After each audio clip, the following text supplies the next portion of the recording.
इसे और चंद्र नाड़ी भी कहते हैं। अब देखिए कि पृथ्वी की रचना भगवती ने कैसे की।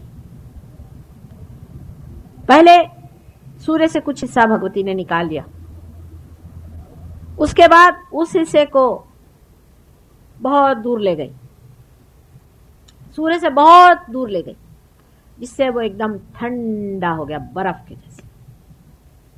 फिर उसको धीरे धीरे सूर्य के पास लाए, उससे वो पिघलने लग गया, उसमें पानी का प्रवाह शुरू हो गया। उसके बाद उसे फिर से वो जरा दूर ले गई, फिर नजदीक लाके ऐसा एडजस्ट कर दिया कि जिससे वहां सृष्टि हो सके, जिससे वहां जीव धारणा हो सके। ये सारा ब्रह्मांड जो है स्पाइरल में मूव करता है, स्पाइरल। मैं आपसे बता रही हूं, आप शायद हो सकता है 100 साल बाद लोग कहेंगे, बहुत सी बातें जो अभी अभी हमने कही थी वो भी अब लोग कहने लग गए, तो स्पाइरल में मूव करता है। उस स्पाइरल के बराबर, उससे स्पाइरल के मूवमेंट से ये होता है कि कभी सूर्य की तरफ ज्यादा होता है, कभी चंद्र की तरफ ज्यादा होता है, इस तरह से एडजस्टमेंट करते चलता है स्पाइरल में। तो सूर्य नाड़ी और चंद्र नाड़ी हमारे अंदर दो नाड़ियां हैं। राइट साइड में जो नाड़ी है उसे सूर्य नाड़ी कहते हैं, और चंद्र नाड़ी को जो कि हमारे अंदर बसती है मनुष्य के अंदर, इसे चंद्र नाड़ी को ईड़ा नाड़ी कहते हैं। इसमें भी बड़े घोटाले हैं, मैं देखती हूँ इतना कंफ्यूजन है, इतना कंफ्यूजन। और राइट साइड में जो नाड़ी है उसे पिंगला नाड़ी कहते हैं। राइट साइड की नाड़ी जो है सूर्य नाड़ी है, लेफ्ट साइड की नाड़ी चंद्र नाड़ी। इन दोनों का जब संतुलन आप साधते हैं तब आप बीचों बीच आ जाते हैं। एक एक्सट्रीम में कोई गए तो पेंडुलम जैसे एक जगह गए तो दूसरी जगह फिर जाना शुरू होता है। जैसे कि मैंने बताया था, जहां रजोगुण बहुत ज्यादा हो गया है प्रदेशों में, तो उन्होंने तमोगुण में आने की शुरुआत करी। माने जो बहुत ज्यादा बढ़ गए तो उसके बाद सुसाइड शुरू हो गए, तमोगुण में आना, और नहीं तो शराब पीना और फिर गांजा और इस तरह की चीजें, जिससे बैलेंस आ जाए।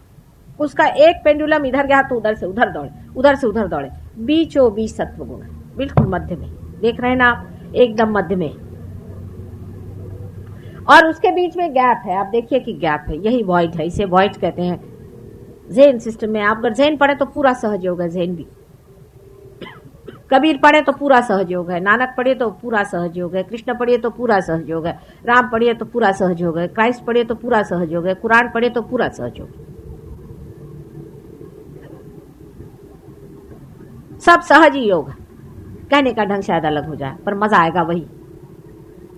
ये जो बीच का वॉइड है यही भवसागर है, और इसमें उठने के लिए कोई सीढ़ी नहीं है। समझ लीजिए कि दो ऐसी सीढ़ियां लगी हुई हैं, लेकिन बीच वाली सीढ़ी आधी लटक रही, और उस पे चढ़ने का जो मार्ग है वह है कुंडलिनी, जो नीचे में है, नीचे में जो कुंडलिनी। इस कुंडलिनी को, इस ब्रिज को, इस गैप को भरना पड़ता है। यही कार्य दिखने में बहुत सीधा सरल, कोई बहुत दूर नहीं। अब ये कुंडलिनी आपकी माँ है, जन्म जन्म आपके साथ पैदा हुई, आप ही में स्थित रहती है। मृत्यु के बाद भी जीवात्मा के साथ ऊपर में आत्मा और कुंडलिनी दोनों साथ ही साथ उसके साथ भटकते रहती है। ये हर समय आपके अंदर स्थित रहती है, और यही आपके पास्ट और सबकॉन्शियस का पूरा जोखा है। कुंडलिनी जो है ये गौरी है, यानी ये महाकाली का एक पार्ट है। देखिए आप, महाकाली का एक पार्ट है। बीज की शक्ति जिसे हम सृजनात्मक शक्ति, उत्क्रांति की शक्ति कहते हैं, या जिसे हम एवोल्यूशनरी शक्ति कहते हैं, या जिसे महालक्ष्मी की शक्ति कहते हैं, वो ये शक्ति नहीं है। ये आपके सबकॉन्शियस की शक्ति, जो आज तक आपका पास्ट हुआ, आपके कर्म हुए, आपका ये हुआ, वो समझ लेना चाहिए इस चीज को। तो कुंडलिनी वो चीज है, उसका हिस्सा है। जो वॉइड है, वॉइड के अंदर में सरस्वती का कार्य है, क्योंकि मैंने आपसे बताया था कि बीच के जो नाभि चक्र है उसमें से एक कमल का डेंट निकल करके उसमें बैठा हुआ ब्रह्मदेव सारी चीज रचनात्मक कार्य करते रहता है। इसलिए इस वॉइड के अंदर में रचनात्मक कार्य की शक्ति है, आप जानते हैं है। यह रचनात्मक कार्य 5 एलिमेंट्स से आता है। आप जानते हैं 5 एलिमेंट्स के बारे में। उसी से मन भी तैयार होता है, मन भी उसी का एक हिस्सा है। जब ये दोनों शक्तियां, ये और ये एग्जिस्टेंस की शक्ति है और वो कार्यान्वित रहने की रचनात्मक शक्ति है। जब वो कार्य करती हैं तो जिस तरह से कि एक समझ लीजिए कि बाय प्रोडक्ट होता है किसी भी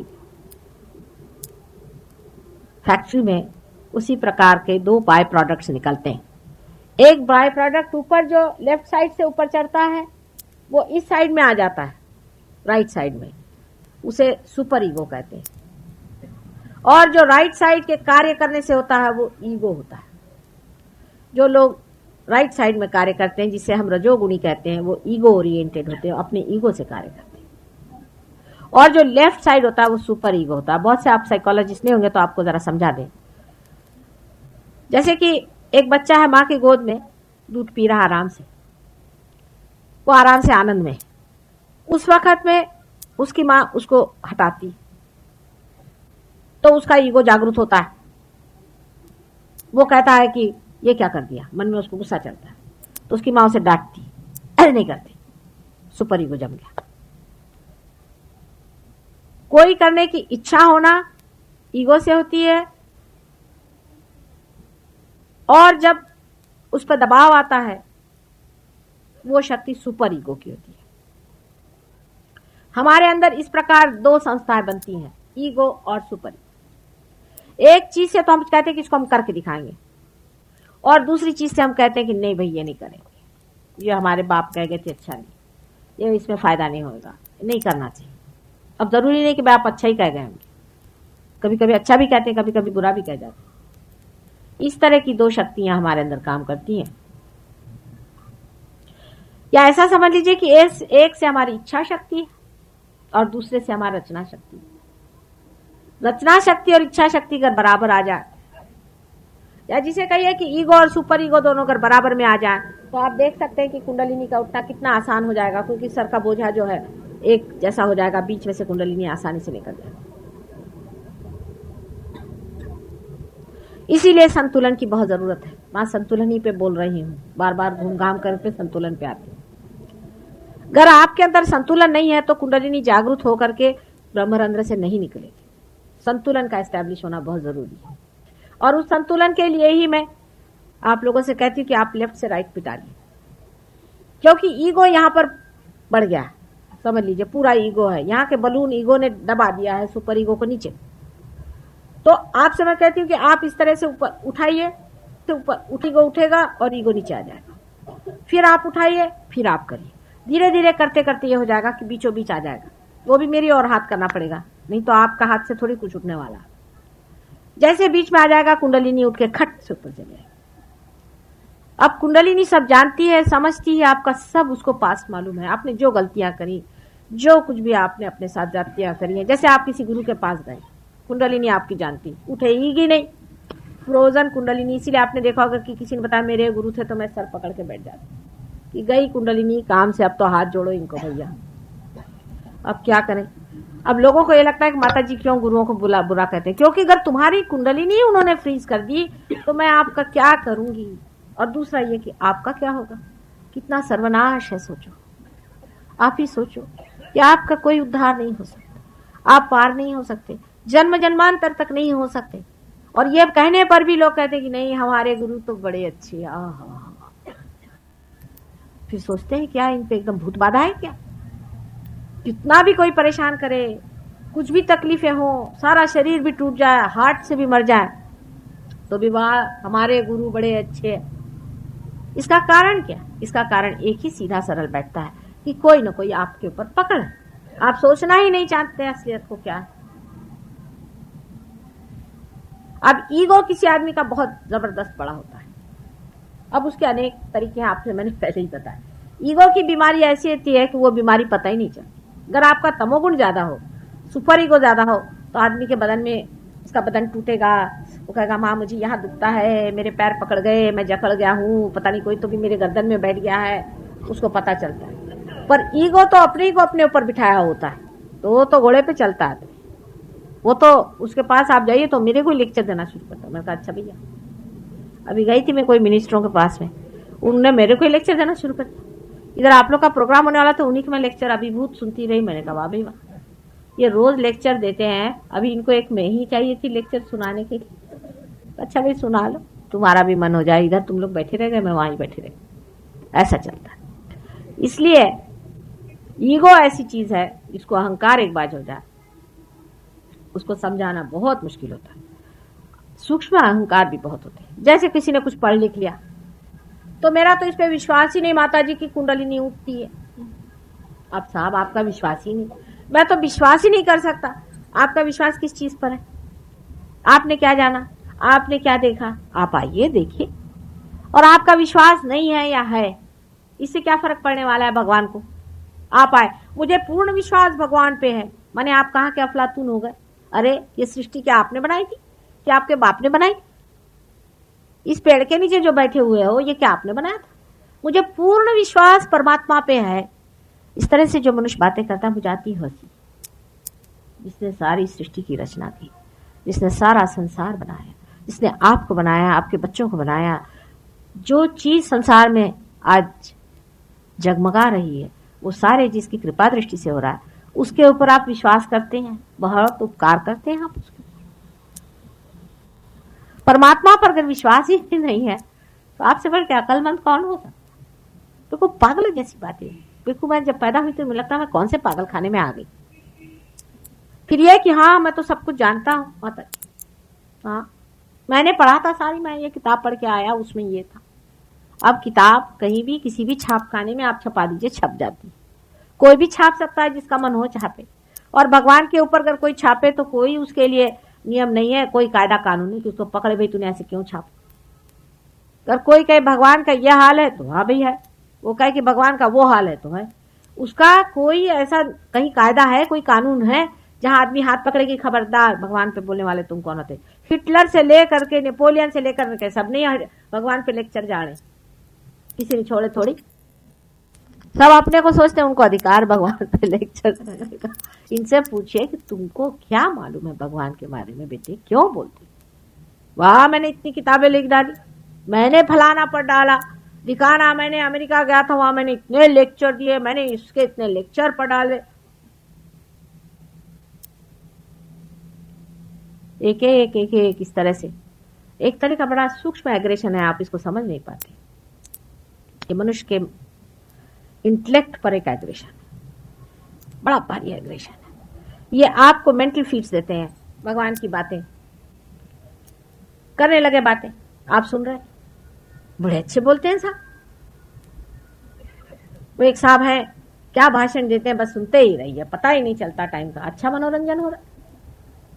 भगवान पे बोलने का हर एक को अधिकार नहीं, गीता पे बोलने का तो किसी को भी अधिकार नहीं। गीता के लेक्चर होते हैं माता जी, मैं बस गीता के लेक्चर में जरा जाता हूँ और आपका आज्ञा चक्र पकड़ा पड़ा है, गीता के लेक्चर में नहीं जाऊं। बेटा जो तुमको गीता समझा रहा है वो क्या पार है? पार हुए बगैर आपको धर्म में बोलने का या गीता पे बोलने का कोई भी अधिकार नहीं। जो मनुष्य पार हुए बगैर कोई सा भी लेक्चर देता है वो ऐसा ही है जैसा एक अंधा आदमी आपको रास्ता बताए। लेकिन धर्म में अंधा कौन है, देखता कौन है, ये जानने का भी कोई मार्ग ही नहीं।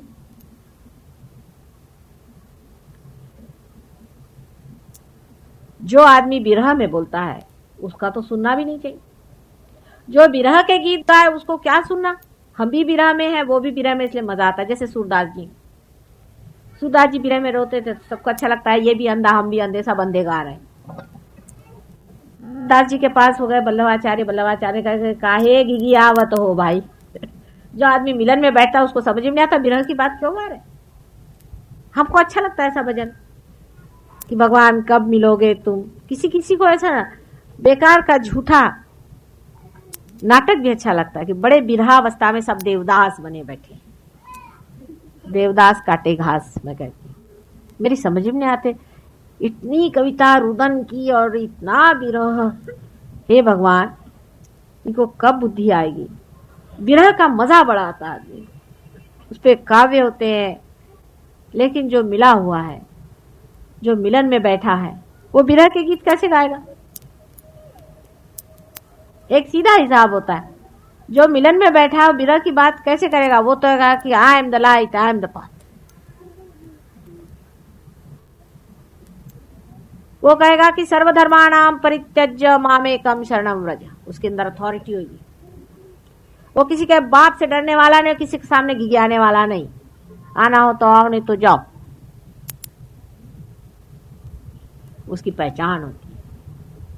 कबीर है, उसका सबने मजाक बनाया, सदुक्कड़ी भाषा करते हैं। हमारे यहाँ हिंदी भाषी लोग उसका बड़ा मजाक बनाते हैं। उसके पांव के धूल के बराबर भी इनमें से कोई हो तो मुझे दिखा दीजिए।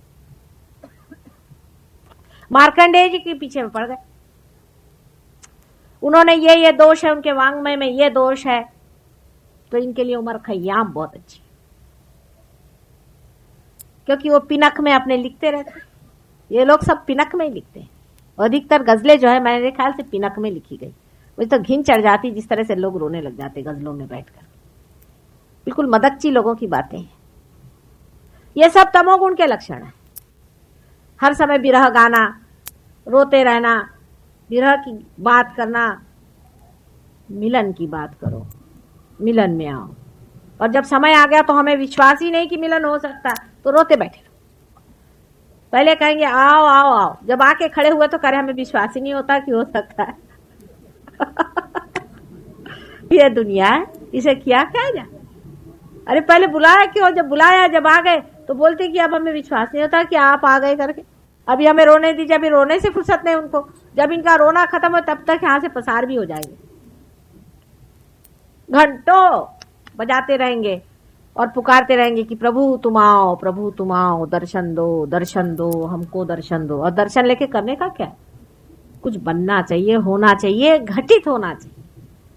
ये तो होने की बात है, बिकमिंग की बात है, हवाई बातें नहीं। लेकिन मनुष्य बड़ा संतोष में रहता है, क्योंकि सुपरफिशियल है ना। उसको इसी में संतोष रहता है कि कोई रिझाए रखे। बैठे अपने भजन गा रहे हैं, घंटों गा रहे हैं, घट ही खोजो भाई, घट ही खोजो भाई, घट ही खोजो भाई। खोजने वाले कौन है? किसको लेक्चर दे रहे भाई? वो तो उन्होंने बताया कि जो खोज चुके थे। अब तुम किसको लेक्चर दे रहे? वो तो तुमको बताया था कि तुम घट को खोजो। तुमसे कहा था कि सरदर्द की ये दवा ले लेना, तो तुम उसका प्रिस्क्रिप्शन है रट रहे हो सुबह शाम तक। इसे क्या लाभ होने वाला? इसे किसका भला हुआ? ऐसे भजन गाने से एक भी आदमी को आपने देखा सियाना? अंत में वही सर पैर ऊपर करके नाटक करके चिल्ला रहे सुबह शाम तक। कैंसर ऑफ द थ्रोट हो जाएगा सब। अब समय ये आ गया कि ऐसी बेवकूफियां ज्यादा नहीं करो, नहीं तो कैंसर ऑफ द थ्रोट हो जाएगा। बेकार में गाते फिरेंगे तो कैंसर ऑफ द थ्रोट हो जाएगा। किसने कहा है इतना द्राविडी प्राणायाम करने के लिए कि गला फोड़ फोड़ के गाओ? अरे भाई एक बार कह दिया हो गया, आ जाओ, आ ही जाएंगे। इतना गला फोड़ने की और अपना विशुद्धि चक्र इतना सत्यानाश करने की क्या जरूरत पड़ी हुई है आप लोगों को? मेरी समझ में नहीं आता। कितने लोग यहाँ पर आए, माता जी हम ये मंत्र कहते थे कितने बार, रोज का कम से कम हो जाता था 108 बार। भाई किसने कहा 108 बार कहने के लिए? एक बार कह दिया बहुत हाथ जोड़ के, श्री राम तुम्हारे शरणागत हैं, बस हो। अब वो कोई आपका नौकर है, अब सुबह से शाम उसको ऑर्डर दे रहे, और पूरी समय आप किसी को इस तरह से करें तो वहां से भगवान उठ ही जाएंगे, सब सरदर्द हो जाता है। मुझे अगर 3 से 4 बार कोई माता जी कहता है, मैं कहते अच्छा अब क्या चाहिए आपको? आप ही सोचिए भगवान की पोजीशन में जाके, क्या आपको कोई 108 मरतबा पूरी समय पुकारता रहे तो आप कहे भाई चुप भी कर, हद हो गई। हमारी ग्रैंड डॉटर थी, हम गए थे वहां बिहार में, रियलाइज स्कूल है, बहुत मजेदार जीवन होंगे, कोई 5-6 साल की। कहले नानी बस यहाँ तो बहुत गड़बड़ हो गया। मैंने कहा क्यों? कहले मंदिर में ये लोग सब रात दिन गाते रहते हैं हे राम हे राम हे राम, तो वहां से भगवान जी तो कब के ही भाग गए तो मुझे पता है, लेकिन अब मैं भी भाग जाऊं। कहने लगे कि इनके सुन सुन के तो मेरे कान दुखे, अब तुम भी भाग जाना यहाँ से। ऐसे बेकार लोग हैं। वो छोटा बच्चा समझता है। वो गए थे लद्दाख, उनके पिताजी, तो वहां एक लामा साहब बैठे थे। देखिए छोटा सा बच्चा 6 साल का, और सब लोग जाकर सब लोग जा जाके उस लामा के पैर छुए। अब ये तो पार रहे, इनको मालूम है कौन पार है कौन नहीं पार। देखा उनकी मदर ने भी पैर छुए, पिता ने भी पैर छुए, तो उनसे रहा नहीं गया। फिर वही शान आ गई उनकी, सामने जाके खड़ी हो गई। कहले ये क्या सर मुड़ा के चोगा पहन के सबसे पैर छुआ रहे, पार तो हो नहीं। तो सबकी हालत खराब माँ बाप के, ये क्या कर दी बदतमीजी। तो उन्होंने कहा ये क्या करती, ठीक तो कह रही हूँ, ये किससे पैर छुआ रहा है, तुम लोग इनके पैर क्यों छूते हो, ये तो पार नहीं है बिल्कुल भी। इन्होंने सिर्फ सर मुंडा लिया है और चोगा पहन लिया और ऐसा मुंह बना के बैठे। उनका ऐसा मुंह भी दिखा दिया, उनको किसी डर नहीं लगता। तो वही कबीर की बात आई कि अगर सर मुड़ाने से अगर भगवान मिलते हैं तो जो ये भेड़ बकरियां होती हैं ये पहले भगवान के पास पहुंचेंगे। कबीर का सेंस ऑफ ह्यूमर जो था वो कमाल का था। और ये रोने की हद इतनी पहुंच गई है इन लोगों की, क्या वो हसन हुसैन मर गए तो उसके लिए मार चिल्ला रहे, एक आफत मचाए हुए सब। ऐसी रोनी सूरत देख के जी घबराता है। कोई आने वाला हो भगवान तो वो भी भाग जाए कि ये कहा रोने पीटने वाले लोग। इतना तो जानवर लोग भी नहीं रोते भाई, कोई नहीं रोता इतना। ये तो मनुष्य का एक अजीब तरीका है कि रोने लग गए तो सबके सब मिलके रोने लगे।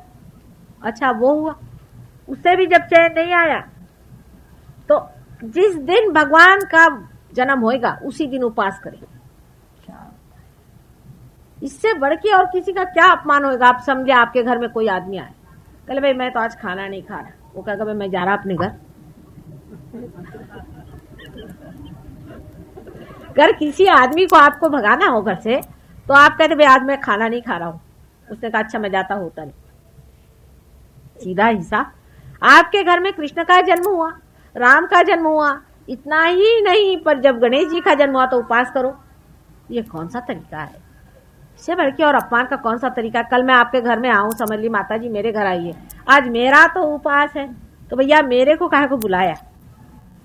जब कोई ऐसे आते हैं, ऐसे जन्म होते हैं बड़े, उस वक्त जश्न मनाना चाहिए, खुशियां मनानी चाहिए, खूब खाना खिलाना चाहिए।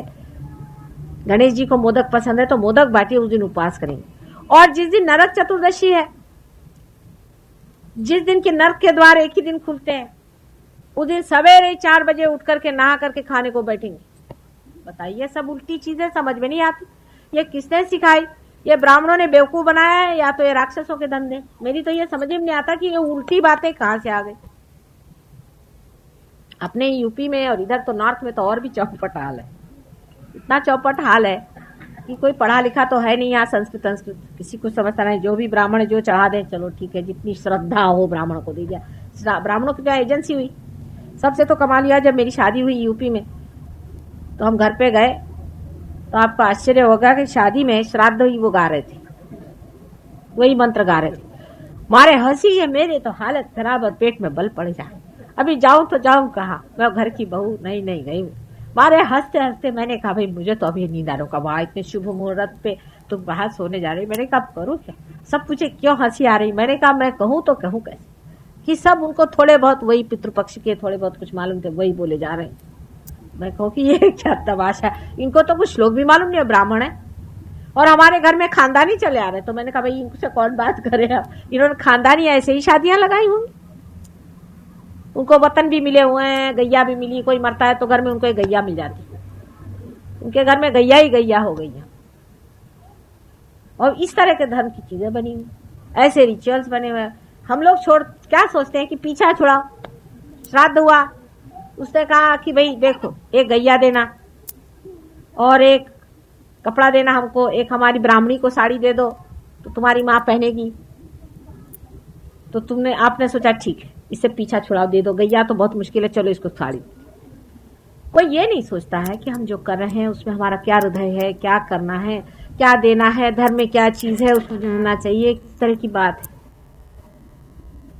कोई इस तरह से इस बात को सोचता नहीं है और इसीलिए हमारे अंदर उसका संतुलन नहीं बैठ पाता। बस काम चालू चलते रहता है, चलाते रहो किसी तरह से। कोई हाँ भाई कैसे हो, अच्छे हो, बैठो, हाँ ठीक है। उसका तो गए मालूम बड़ा बदमाश है ये, इसने फलाने के घर चोरी की थी, उसने इतना रुपया मारा था, फिर आए अच्छा कुछ पान खा लो भाई, कुछ कर लो। रात दिन मनुष्य इसी तरह सुपरफिशियली रहता रहेगा तो गहराई उसके अंदर उतरती नहीं है और इसीलिए कुंडलिनी जागरूक होती नहीं। धर्म के मारे में भी सर्च के मामले में भी, परमात्मा को खोजने के मामले में भी। जैसे अमेरिका में गुरु शॉपिंग होता है, वैसे यहाँ भी गुरु शॉपिंग होता है। नहीं, मैं सिर्फ गया था, मैंने देखा, उनके चरण छुए, मैंने तो प्रसाद मांगा, दर्शन हुए, चला है। दर्शन करने गया था मात्र। वो दर्शन में उन्होंने आपके अंदर भूत रख दिए होंगे। मैं दर्शन के लिए गया था। पर यह कुंडलिनी तो उतना ही रही ना बाबा, मैं क्या करूं, इसको क्या करूं। ये तो बड़ी गहरी सूक्ष्म चीज है, कुंडलिनी का उठाना। और कुंडलिनी का ऊपर चढ़ना भी अति सूक्ष्म चीज है। अगर आपने इसकी संभाल नहीं करी, अगर आपने अपना विचार इतना सूक्ष्म नहीं रखा, तो चीज तो दब गई ना। अब भी पार होने के बाद भी आप देखिएगा आपके वाइब्रेशंस खो जाएंगे। ये तो है ही बात, आपसे बता दें। लोग कहते माता जी दीजिए तो परमानेंट दीजिए। क्यों साहब, आपने मुझे क्या परमानेंट दिया? मैं आपको क्यों दूं परमानेंट? मैं तो नहीं देने वाली, मैं तो महामाया हूं। सीधा हिसाब, आप परमानेंट पे बैठिए तो मैं भी परमानेंट दूंगी। और आपको ये कि आए यहां, जैसे वो थी कि नेस्कैफे पट से कॉफी बन गई, तो ऐसे माताजी ने कुंडलिनी तो जागरूक करती, वो तो मैं करती हूँ, जेट कुंडलिनी करती हूँ, आपकी टच जरूर होती, पर खींचती भी वैसी होनी चाहिए, है ना? सही बात। आप खो भी देते हैं अपने वाइब्रेशंस को। इसके बारे में ज़ेन सिस्टम में लिखा हुआ, उसको सतोरी कहते हैं, कि आदमी जैसा कोई बॉल के जैसा उड़ता है, ऊपर जाता है, नीचे आता है, ऐसी डावाडोल चलता है, यूं होता है, ऐसे चलता है। इसलिए अपने चक्रों को संभालना पड़ता है, अपने को गहराई में उतारना पड़ता है, अपना जीवन गहरा बनाना पड़ता है। अब आप पूरा अपना जीवन जो है फालतू चीजों में बर्बाद करें सुबह से शाम तक, अब करना ही पड़ता है। करने के क्या करें, दुनिया ऐसी है, उसके लिए करना ही पड़ता है। और आपके पास समय भी नहीं कि अपने में गहराई उतराएं और परमात्मा के साम्राज्य में बैठे रहें। तो ठीक है, आप जिस चीज की चाहत करेंगे वही होगा, आप जो करना चाहेंगे वही होगा। और अपना समय ऐसे ही आप बर्बाद कर लीजिए, ऐसे आपने हजारों पहले जिंदगियां काटी और एक कट जाएगी। लेकिन ये वाली जरा मुश्किल रहेगा मामला, क्योंकि फिर पता होगा कि बड़ी गलती कर गए। सत्य को मना करते करते जो रियल सत्य आ गया उसको भी मना कर गए। वो तो देखना तो चाहिए ना, समझना तो चाहिए। उसको पाने के बाद भी जो आदमी खो देता है, तब तो ये समझना चाहिए कि इनके लिए व्यर्थ ही हुआ। दिल्ली शहर की ये हिस्ट्री है। दुख के साथ कहना चाहिए कि हर समय काफी लोग पार हो जाते हैं, पर जमते नहीं। जमने वाले बहुत ही कम होते हैं। हर प्रोग्राम के बाद 1-2 आदमी बच जाते हैं। इस प्रकार आज मैं इस प्रकार से 3-4 साल से हमारे कुल मिला करके अगर आप देखिए कि जो रोज के आने वाले या गहरे उतरे लोग हैं, जो कुंडलिनी को मास्टर कर चुके, ज्यादा से ज्यादा 10 या 12 लोग हैं बस। बड़ी दुख की बात। इसलिए आपसे आज आखिरी दिन है, मां के नाते मैं विनती करती हूँ और शक्ति के नाते आगाह करती हूँ कि अपनी गहराई को पाइए, अपने गहराइयों में उतरिए, अपने समय को इस महान शक्ति के लिए रखिए। इसमें आप पाइए और दूसरों को दीजिए। बहुत बड़ा कार्य करने का है। अगर हम किसी से कह दें कि बंबई शहर में और सब शहरों में मिलाकर कोई 12-10 हजार आदमी है, तो लोग कहते हैं अरे क्या हुआ, 10 हजार आदमी हो गए तो क्या। सच बात है, बहुत लोगों का होने का समय आ गया है। और ये है ही ऐसी चीज कि इतिहास की दृष्टि से ही वो समय आ गया था कि जहां बहुत लोग इसे पाए। हालांकि बहुत से रियलाइज्ड सोल्स हैं जिन्होंने जन्म लिया है, बहुत से बच्चे रियलाइज पैदा हुए हैं, 10 साल के अंदर वो लोग तैयार हो जाएंगे, इसमें कोई शंका नहीं। स्टाइनर जैसे आदमी ने इंग्लैंड में लिखा है कि वो समय दूर नहीं जब बहुत से रियलाइज सोल इस संसार में जन्म लेंगे। क्योंकि कलयुग का मामला है। कलयुग में 2 ही तरह के आदमी जन्म ले सकते हैं। एक तो कीड़े मकोड़े मच्छर लेंगे जो कि हर हालत में ऐसी दुर्दशा में रह सकें और ऐसे गंदे एटमॉस्फेयर में रह सकें, इसलिए पॉपुलेशन भी बढ़ता है। जितने देश में गंदगी और दुर्दशा आती उतना ही वहां पॉपुलेशन बढ़ता है। जैसे गरीबी आ गई, गरीबी तो लेप्रेसी है समझ लीजिए, गरीबी से घबराना चाहिए। कोई आदमी अगर अपने गरीबी का लेकर के आए, साहब मैं गरीब हूं मुझे दीजिए, तो उसको 2 झापड़ पहले दीजिए। अगर आदमी कोशिश करे तो उसको ऐसी लानत और दानत ऐसे करने की जरूरत नहीं, कोशिश की बात है। इस तरह से हम लोग जो सोचते हैं कि भाई हम गरीबों के लिए क्या कर सकते हैं, बहुत कुछ कर सकते हैं। किसी आदमी को आप गरीब देखें तो उसकी आप मदद करें, उसको ऊपर उठाने की कोशिश करें, हर एक गरीब आदमी को उठाने की कोशिश करें, आपका कर्तव्य होता है। जिस तरह से भी हो सकती है उसकी मदद करें, उसे बताएं किस तरह से वो अपना जीवन निर्वाह करे। बहुत ज्यादा पैसे की जरूरत नहीं, जैसे ज्यादा पैसा हो गया उसके पैर निकले। जो आदमी शराब पीने लग गया उसको कहना आप तेरे को पैसा ज्यादा करने की जरूरत नहीं, बस। जिसने सिगरेट पी उससे भी कह सकते हैं कि बस काफी है तेरे लिए। जिसने बीड़ी पी उससे कहना अब काफी है, अब तो गरीब नहीं।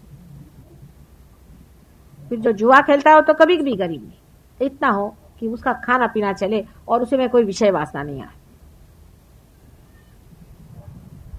सो ऐसे जगह ही कीड़े मकोड़े पैदा होते हैं और इसीलिए पॉपुलेशन बढ़ता है।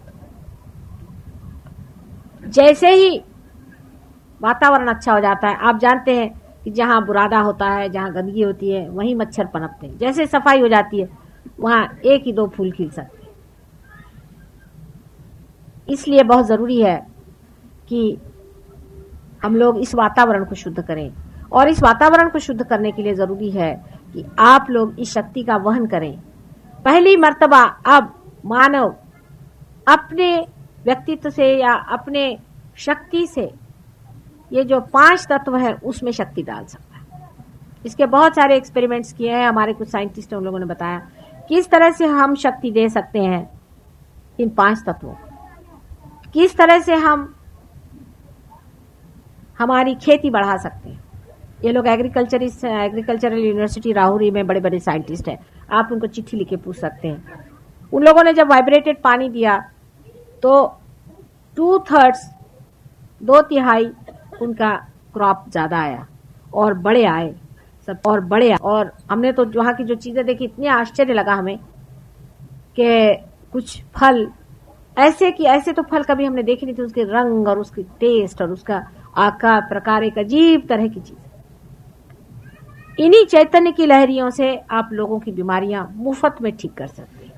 सो आधा प्रश्न आपका ठीक हो गया, हेल्थ मिनिस्ट्री बंद करा सकते हैं आप, पैसा बचा। डॉक्टरों के जेब आप जरा कुछ कम भरेंगे, डॉक्टर लोग इसी से मुझसे घबराते हैं इस टाइम बुलाया नहीं उन्होंने मुझे, लेकिन इससे सब बीमारियां थोड़ी सहयोग से ठीक होने वाली। लेकिन दुनिया बीमार रहे ऐसी तो इच्छा कोई भी डॉक्टर नहीं करता होगा। मुफ्त में अब जो लोग हमारे सहयोग में आते हैं, अधिकतर लोग वो डॉक्टरों के पैर नहीं जाते। दवाइयों के खर्चे कम हो गए, डॉक्टरों के खर्चे कम हो गए। सोने की नींद और नींद की गोलियां लेने की जरूरत नहीं, आप आराम से पढ़ के सोइए। बहुत सारी बीमारियां ठीक हो जाती हैं, कुछ नहीं होती, अधिकतर बीमारियां ठीक हो जाती हैं। आप में संतुलन आ जाता है, आप आनंद में आ जाते हैं। शराब, सिगरेट और जुआबाजी, औरतों के चक्कर सब छूट जाते हैं। हमारे यहाँ कुछ हिप्पी लोग आए, थोड़ी देर में देखा उनके पास बड़े अच्छे रेडियोग्राम्स ये वो। मैंने कहा ये कहाँ से है? कहले अब तो हमारे पैसे ही पैसे बच रहे हैं। मैंने कहा कैसे? अब हम गांजा नहीं पीते, अब LSD नहीं पीते, उसमें तो बहुत पैसा लगता, अब शराब नहीं पीते, अब तो हम कहले कहीं कैबरे में भी नहीं जाते, हम कहीं डांस में नहीं जाते, इसी में मजा आता। तो सब इंडियन रिकॉर्ड्स ले लेकर के बजाते रहते। अब आप सोचिए, और घर में उनकी शोभा आ गई, रौनक आ गई, सब आनंद से सब लोग रह रहे। मियाँ बीबी के झगड़े टूट गए, दूसरों की बीबियों के साथ भागते नहीं, अपनी बीबी को प्यार करते हैं, और बीबी भी ठिकाने से आ गई, सब आराम हो गया, सुव्यवस्था हो गई, राम राज्य आ जा सकता है। उसमें खर्चे बड़े कम हो जाते हैं, एकदम खर्चे कम हो जाते हैं। मनुष्य मौके पर पहुंचता है, जो कुछ उसको खरीदना है वाइब्रेशन से देखता है। जो आदमी वाइब्रेशंस पे जीता है वो बहुत बड़ा संग्रह नहीं कर पाता, ज्यादा उसके पास चीज हो जाती तो बांटने शुरू कर देता है।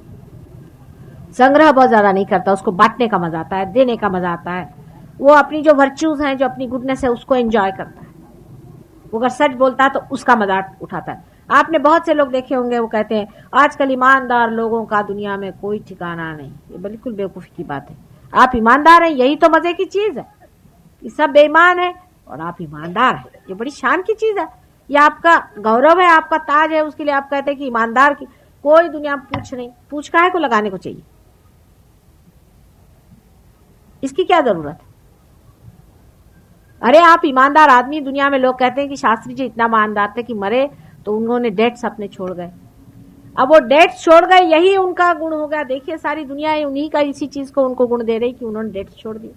अपने गुणों पर आदमी को आनंद आता है, अपने गुणों से वो प्लावित होता है। एक सती साध्वी स्त्री है, वो अपने सतीत्व और अपने पातिव्रत्य पे उसके आनंद में रहती, अपने गुणों का आनंद आता है, अपने मजे का आनंद आता है। फिर को आप कोई शराबी को देखते हैं कि शराब पी रहा है तो उस पर दया लगती कि भाई देखो मैं तो आराम से बैठा और ये कहाँ मरा जा रहा है। फिर ये नहीं लगता कि ये शराब पी रहा है और मैं तो बिल्कुल ही पुराने ढंग का हूं, मैं पी नहीं पाता। इंफीरियरिटी कॉम्प्लेक्स की जगह आदमी को लगने लगता है कि ये आदमी बेचारा कहां से दयनीय दशा में आ गया। उल्टी दशा आ जाती, हंसी आने लगती है और बेवकूफी के पे आश्चर्य लगता है। जब ऐसी कोई बातें करता है आदमी तो उसको लगता है कि सब कैसा बेवकूफ आदमी कैसी बातें कर रहा है। अभी भी लोग मुझसे कहते हैं माता जी यहाँ तो ऐसा है कि अगर आप शराब नहीं पियो तो आपकी कोई इज्जत नहीं करता। मैंने कहा सच्ची बात है, ऐसे तो कभी हो ही नहीं सकता, वास्तविक में ऐसा नहीं हो सकता। असल में वो आपसे इसलिए भिड़ते हैं कि उनको लगता है मेरी दुम कटी और इसकी क्यों नहीं कटी, इसीलिए आपके पीछे पड़ते हैं। लेकिन अगर आप ये उनको ज्यादा न जताएं कि हम शराब नहीं पीते हैं, पर उल्टी तरह से बातें करें, मतलब इसमें कृष्ण की डिप्लोमेसी करनी चाहिए कि ऐसे कहें कि भाई मैं तो आजकल इतना खुशहाल हूँ, बड़ा मजा आता है मुझे, घर में आराम से खाता पीता हूँ, बड़ा आजकल मुझे कोई तकलीफ नहीं। उनका क्यों भाई, मैंने कहा शराब छोड़ दी ना तो वो पैसा सब बच गया, कितना मजा आता है, बच्चों को लेकर घूमता हूँ, हाँ बड़े बड़े मजे की जिंदगी। वो फिर सोचेगा अरे ये बात है, तब वो भी इधर आएगा। ये तरीके होते हैं, उससे आप दुनिया बदल सकते हैं और इसी तरह से संसार में राम राज्य आ जाएगा। सत्ययुग तो शुरू हो ही गया, इसमें शंका ही नहीं है, क्योंकि सत्ययुग के ये असर आ रहे हैं। कोई भी बात छिपने वाली नहीं। कार्टर साहब ने एक छोटी सी बात कह दी, वो भी बाहर आ गई। कोई किसी की बात छिपने नहीं वाली, सब लोग सामने आ जाएंगे, सबका पता हो जाएगा कौन कहाँ है, क्या है, कितने गहराई में है, सब प्रकाशित हो जाएगा। अब वो दिन नहीं रहे कि आप कोई भी चीज छिपा के कर ले। एक आदमी दूसरों को खींचेगा, एक ईमानदार आदमी होगा, उसको लोग खींचना चाहेंगे तो वो खींच नहीं पाएगा, क्योंकि उसको समाज जनता उसकी मदद करे। ये सतयुग के लक्षण है और वो शुरू हो गए हैं।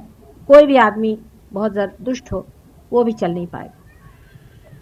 सबका जिसे कहना चाहिए कॉस्मिक चेंज आ जाएगा और आ ही रहा है। इसको आप लोगों को देखना चाहिए और सोचना चाहिए कि माँ ये कहती थी, सच बात है। और आप अपनी स्थिति बनाएं इसी चीज में, आप भी वहन करें इस शक्ति को और सारे संसार को दें। उसके लिए आपको रुपया पैसा खर्चा करना नहीं, आपको कुछ भी देने का नहीं है, सिर्फ ये कि आप अपना इंस्ट्रूमेंट जरा ठीक कर लें। इस इंस्ट्रूमेंट के लिए आपको ध्यान धारणा आदि कुछ कुछ करना पड़ता है। उसके लिए जो भी इन लोग प्रोग्राम करते हैं दिल्ली में, जैसी भी इनकी सहूलियत है, मैंने आपसे बताया है, उसका नंबर आप फिर से लिख लें कि क्या संगा बरा D288 पंडारा रोड। आप वहां पर खबर लें, आप सब लोग लिख लें D288 पंडारा रोड। वहां उनसे बातचीत करें एवरी फ्राइडे फ्रॉम 6 to 7। वहां से आप जब भी फोन करके वैसे भी पूछें, बताएंगे।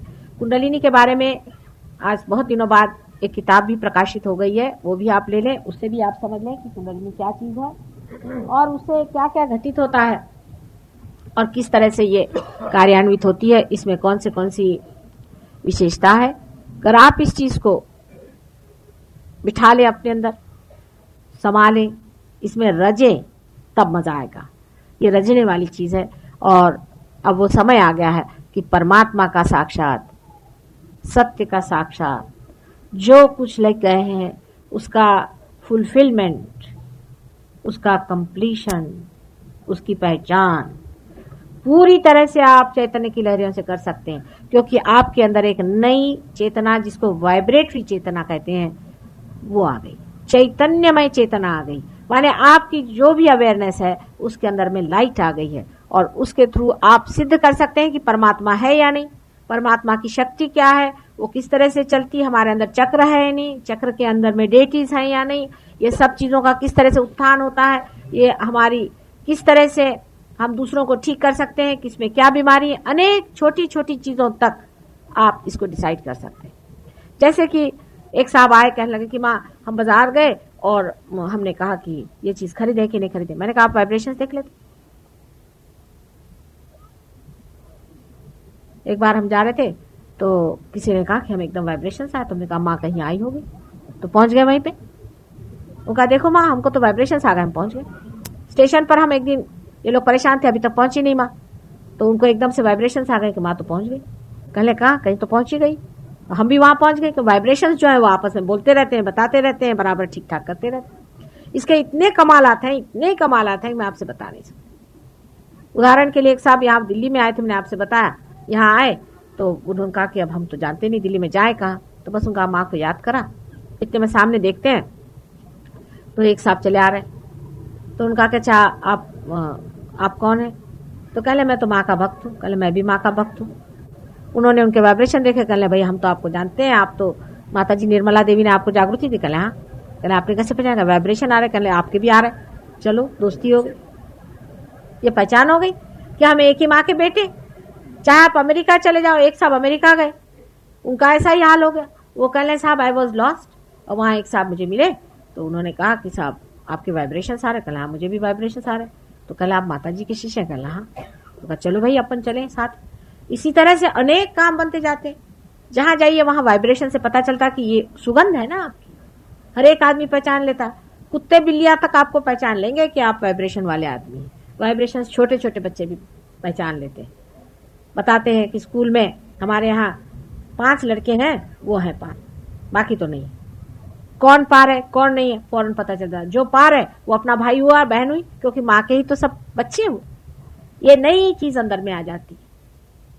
और आप सोचिए आपके कितने भाई बहन अमेरिका इंग्लैंड में है, वो उस तरह के नहीं जैसे ये गुरुजी लोगों के होते हैं, उस तरह के नहीं, आपके असली, आपके लिए दौड़ेंगे, आपके लिए सब कार्य करेंगे। एक साहब राहुरी से जा रहे थे, अपने बोरे ले जा रहे थे, चीनी के बोरे ले जा रहे थे। ऊपर से बरसात हो गई, उनके सब बोरे भीग गए। उन्होंने कहा कहीं रोकेंगे तब होगा, नहीं तो हमारी तो सारी चीनी बेकार गई। इतने में जाकर कहले अच्छा चलो कहाँ जाए, तो जहाँ रुक जाए वहीं रोके। तो जहाँ रोका वहीं पे वाइब्रेशन आने लगा। भाई यहाँ कहाँ वाइब्रेशन? तो देखा कि रास्ते पर मेरा बोर्ड लगा। उनका भाई यहाँ कहाँ बोर्ड लगा? अंदर गए तो बंगले के अंदर में, वहां पर हमारा सेंटर था। वो कहा आओ भाई। तो उनका कि भाई हम तो देखते देखते आए, धुलिया में बैठी हुई हैं। और वो जो जहां हम गए थे उन्होंने हमसे बताया, फिर उनसे पूछा कि हाँ वो आए थे हमारे साथ। भाई इनका बैठो, सवेरे उठ के देखा तो बोरे वोरे सब सूख गए थे। फिर से उठ के गए, जितना पैसा था उतना मिल गया। लक्ष्मी जी की कृपा तो बड़ी होती, हाँ होती, इसमें कोई शंका नहीं, असली होती है, असली लक्ष्मी जी कृपा होती है। एक हमारे पास में एक साहब आते थे, बहुत दूर से, कलवा से, बड़े शरीफ आदमी, लेकिन गरीब, खेती का काम करने वाले थे। मैंने उनसे कहा हर बार एक एक हार लेके आते हो, कितना खर्चा पड़ता होगा, क्यों इतनी परेशानी करते हो, हर बार नहीं करना चाहिए। तो मुझे कहने लगे कि माँ तुम्हारी कृपा से लक्ष्मी की कृपा हो गई। मैंने कहा कैसे हुई भाई? कहने लगे कि हमारा एक खेत था, ऐसी पड़ा रहता था, उसको हम जोतते नहीं थे क्योंकि उसकी मिट्टी जरा चिकनी ज्यादा थी। तो एक सिंधी आए मुझसे, कहने भाई तुम्हारी एक मिट्टी बड़ी अच्छी है, हमको तुम दोगे? काहे के लिए? ईंटें बनाने के लिए। तो उसको 10 गुना दाम उसी मिट्टी का मिलता था। खेत तो खेत बनाएगा और उसकी मिट्टी उठा के लेने लगा, 10 गुना दाम मिला। कल आप ही की कृपा से हुआ, सहयोग के बाद ये हुआ। कल हम कभी सोच भी नहीं सकते। ऐसे अनेक लोगों को फायदे हुए हैं। तो आपके प्रमोशंस भी हो जाते हैं, सरकारी नौकरों को बहलाने के लिए कह रहे हैं। पहली चीज प्रमोशन होनी चाहिए, प्रमोशन हो जाती है, आप अजात शत्रु हो जाते हैं, आपके शत्रु जो है आपसे हट जाते हैं। प्राइवेट वालों का भी फायदा हो जाता है, लेकिन सबसे बड़ी चीज है कि अपनी नाभि साफ रखनी पड़ती है। आपकी नाभि खराब है और आप